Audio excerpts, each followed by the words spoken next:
Welcome back. You're watching World News and I'm your host, Klaudia Czerwińska. U.S. President Donald Trump has signed an executive order imposing 25% tariffs on steel and aluminum import into the United States, including from the EU. Preparing for new trade relations with Washington will be one of the main debates at today's sessions of the European Parliament. Our correspondent Kazimierz Łysiak is there in Strasbourg. So Kazimierz, what can the EU do to prepare itself for the tariffs? Hello, well, we are here at the European Parliament in Strasbourg and to talk about the tariffs imposed by US President Donald Trump and the potential response from the European Union. I have here with me Kathleen Van Bremt, the Vice President for International Trade and Development from S&D, Socialists and Democrats. Kathleen, welcome to TVP World. I want to ask you, what can be the potential response of the European Union? Well, we can be open for dialogue. You always have to talk in an international environment, especially also with the United States. But let it be clear, we are ready to take countermeasures, to take specific tariffs that will hurt the Trump administration. That is possible.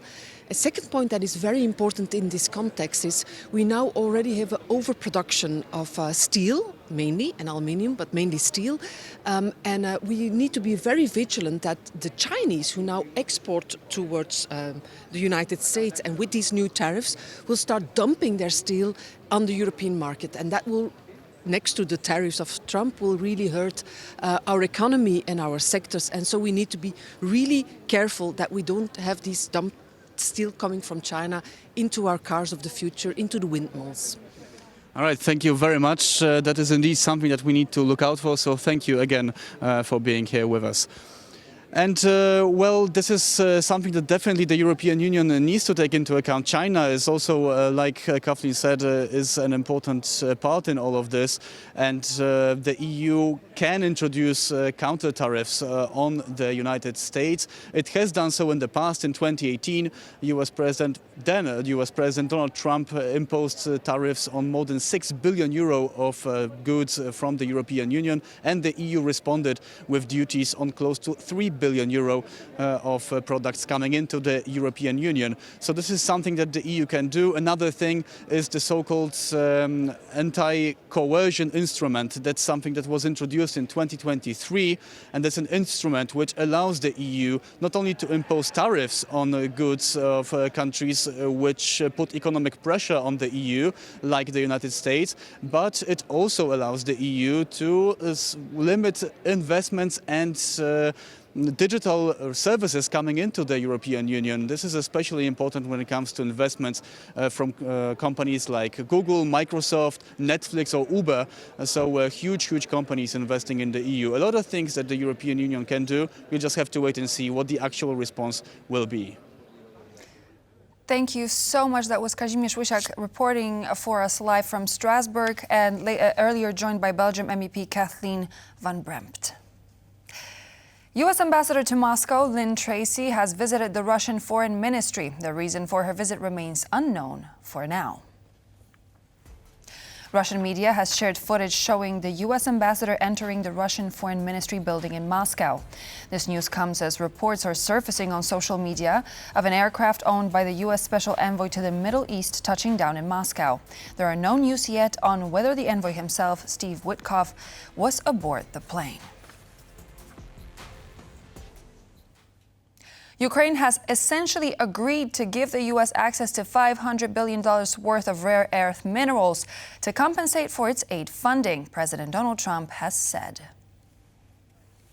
Speaking in a Fox News interview on Monday, Trump said Kyiv may or may not make a peace deal with Moscow, but that he wants money back for aiding Ukraine. The American president went on to say that he told the Ukrainian side that he would want the equivalent of $500 billion worth of rare earth minerals and that Ukraine had essentially agreed to it.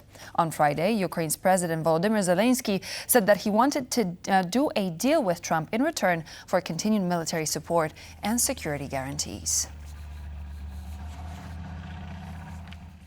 While hosting the president of the European Investment Bank, Volodymyr Zelenskyy has said his meeting with Donald Trump is a matter of when and not if. Additionally, the Ukrainian president announced he will hold a meeting with American Vice President J.D. Vance during the security conference taking place in Munich. Our teams are also working on our dialogue, our meeting between myself and President Trump. He spoke about it. I think the prospect is no secret. The question is when it will happen, what the capabilities of both sides are. Then there will be the Munich conference, where I will have a number of meetings, including with the Vice President, and I will also have meetings with President Trump's team, and my team will have separate meetings and conversations. Ukraine has imposed emergency power restrictions in the aftermath of overnight and morning attacks by Russia. According to the Ukrainian energy minister, the strikes targeted gas infrastructure operated by Ukraine's state power distribution company. The cuts will be lifted once the situation in the grid is more stable. Overnight, the Russian army launched several cruise missiles from the Black Sea, raising alarms in Kyiv and other regions of Ukraine. Responding to the attack, Ukraine's state power operator Ukrenergo halted deliveries to major cities in the country. According to the company, the outages should minimize the potential adverse effects of the attack. While cleanup operations have already begun, the Ukrainian energy minister has said more information about the attack will be gathered once the security situation allows it. Ukrainian forces have executed a mass drone attack on a Russian oil refinery in the Saratov region. According to Russian authorities, the drones were shot down by air defense units, with the debris causing damage to industrial infrastructure. Images shared on social media show massive fire of an oil refinery. Andriy Kovalenko from the National Security and Defense Council of Ukraine confirmed it was a Ukrainian attack and said it was not the first time they targeted the facility. The Saratov oil refinery is one of the key facilities of the Russian oil infrastructure. On its own, it produces some 7 million tons of oil each year. Washington's freeze of foreign funding efforts has begun impacting investigations of war crimes committed by Russian soldiers in Ukraine. According to a document seen by the Reuters news agency, Donald Trump's decision to suspend USAID's activities halted also dozens of jobs and tens of millions of dollars in aid. At stake are 6 American-funded projects at the Ukrainian Prosecutor General's office, valued at $89 million.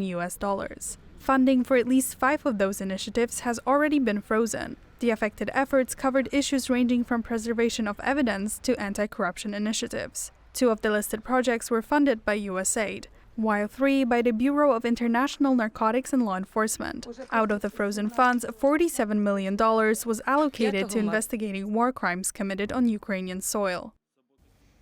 Development ministers of the European Union are meeting in Warsaw to discuss supporting resilience in Ukraine and other partner countries. The talks in the Polish capital could also involve the future of the EU amid Donald Trump shutting down the USAID agency. The ministers will discuss supporting Ukraine's education sector, rule of law, and civil defense. During the meeting, officials will also debate the future of international development and scaling up so-called global gateway activities. This EU initiative is intended to strengthen partnerships with developing countries through infrastructure projects and help them achieve development goals through the private sector. According to Finnish Minister Ville Tavio, EU funding and loan guarantees should be more easily accessible to businesses participating in the Gateway project. Polish Interior Minister Tomasz Siemoniak and Warsaw Mayor Rafał Trzaskowski met today to discuss preventing organized crime from taking root in immigrant communities. According to Siemoniak, the rate of immigrants suspected of committing a crime has risen to 5% and is now high enough for Polish authorities to mobilize additional resources for the security services. The key statistic here is that 5% of all crimes are perpetrated by foreigners. We will investigate each such incident and show zero tolerance. This must be nipped in the bud. We don't intend to scare anyone. Warsaw is safe. However, we've been working with the ministry to eliminate and prevent such incidents from happening. The majority of offenses include extending a stay without permission, working without a valid permit, driving without a valid license, and other crimes and misdemeanors. We must also be aware that the 5% we're talking about is not just robberies or murders. It's the whole range of offenses we're talking about. Hungarian Prime Minister Viktor Orban and the leader of the German far-right party Alternative for Germany, Alice Weidel, are set to meet in Budapest on Tuesday. The AfD and Orban share some political beliefs on rebuilding Europe's relations with Russia, as well as strong anti-immigration policies. The meeting follows an exchange of posts on the social media platform X. However, Orban has previously stated that Weidel was the one who requested the meeting. In the past, the Hungarian leader has expressed his support for Weidel's candidacy for the role of German Chancellor and her far-right political party. Weidel's visit to Budapest will reportedly last 2 days. Why are you blocking aid for Ukraine? During the AI summit in France, Ursula von der Leyen said that the European Union must become a leader in the emerging sector. The head of the European Commission announced that Europe will invest an additional 50 billion euros to boost its AI ambitions. The sum will come to the top of already 150 billion euros pledged from providers, investors, and industry. Computational power requires immediate, substantial financial capital from both public and private. In this context, I welcome the European AI Champions initiative that pledges 150 billion euros from providers, investors, and industry. And today I can announce that with our Invest AI initiative, we can top up by 50 billion euros, so thereby we aim to mobilize a total of 200 billion euros for AI investment in Europe. And so this marks the end of our service, but please do stay tuned. We're back here on TVP World in just a moment with more news and features.